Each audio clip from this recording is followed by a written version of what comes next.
Consider the following word problem. A company is planning to produce and sell a new line of computers.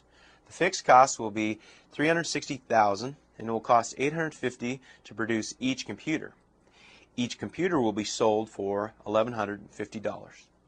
Part A. Write the cost function C of producing X computers. Now let's start there. We're going to want a function in terms of X, and we can write it in function notation as being C of X. Now, just to keep the lights on and keep our accountants happy, we got to pay $360,000 each month whether we make a computer or not. To make each additional computer, that's going to cost us $850 per computer, so we'll represent that as 850X. Part B says write the revenue function R for the sales of X computers. Again, we're going to want to write this as a function. We'll write that as R of X. Now, going back to the top, each computer will be sold for $1,150. So we can write this as 1150 times X. Now we want to determine the break-even point.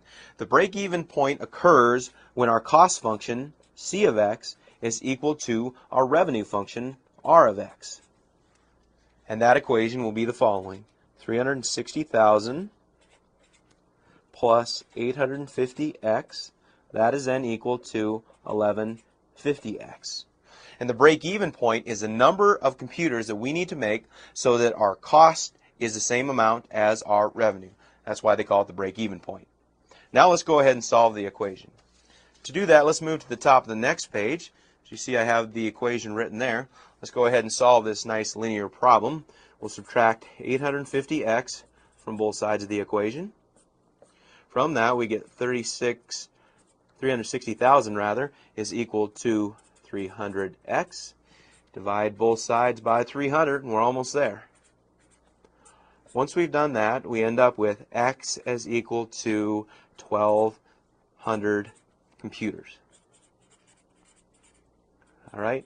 And remember, 1,200 is the number of computers we're going to have to make in order to make our cost equal to our revenue.